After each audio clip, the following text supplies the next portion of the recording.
Mr. Speaker, I too am very sad that the Prime Minister has left, because I had hoped to raise this point of order to give him the opportunity to perhaps correct the record and reflect on his language and conduct in this House tonight.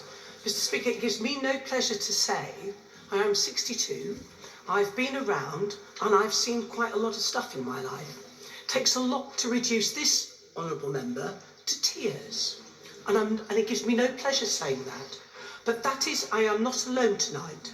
There are others who I believe have left the estate, such has been the distress. And I merely say to everybody in this place, but most notably to those who hold the highest of offices, in this the most peculiar and extraordinary of political times, the language that is used is incredibly important.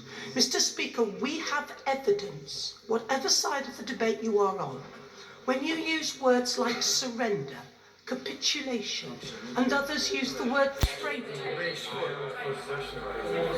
Sorry? Capitulation, traitor and treason. There is a direct consequence. It means my mother receives a threat to her safety. It means my partner receives a death threat. It means that people go to prison or receive suspended sentences, unreported, by a media that has lost the plot, because of the death threats made to honourable members whose only crime and offence is to just say what they believe in and to be true to their principles and try to serve this country and their constituents. Mr. Speaker, the consequences are that there will be many who will not want to return to this place, and a younger generation that will not want to serve this country in the future.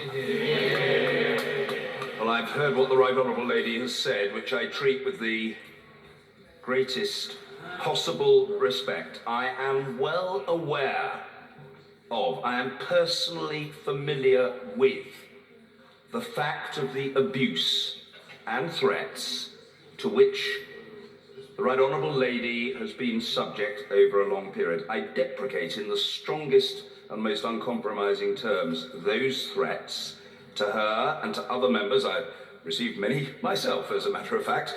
I'm not complaining about that. I'm simply saying that I empathise with the Right Honourable Lady because I've been on the receiving end of many such communications myself.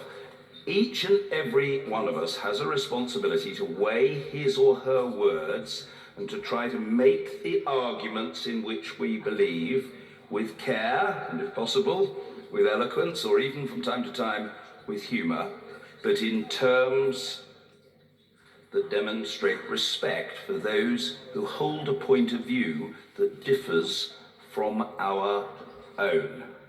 And I've got a feeling that this is a point to which members will return in days to come. I cannot overstate the frequency with which I have been informed over the last year or so by members on both sides of the House and on both sides of the Brexit argument of the fact and persistence of threats that they have received. And I have previously said very publicly that in relation to media outlets which have prominently depicted members as though they were public enemies for differing from the vantage point of those media outlets, that cannot be right.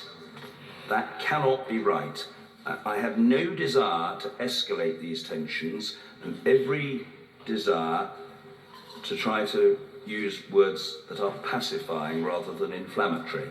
And I repeat, and I say in relation to the Leader of the House, that I am well aware that offensive abuse has been directed at members of his family, and that has been intimidating, and that is wrong, not possibly wrong or conceivably wrong or in a certain situation wrong. That is wrong. End of subject. And so is the abuse and threats that other members have received. And the reality of the matter is, and I say this with all the force and insistence at my command without fear of contradiction, female members and members of our ethnic minority communities have been disproportionately subject to that abuse and those threats. And that is the reality. It requires nobody to seek to contradict it, because that is the fact. I know it. And the Right Honourable Lady knows it. And we've got to rise up against it and to resist it. And everybody has got a part to play, including the holders of very high offices. Point of order, Joe Swinson.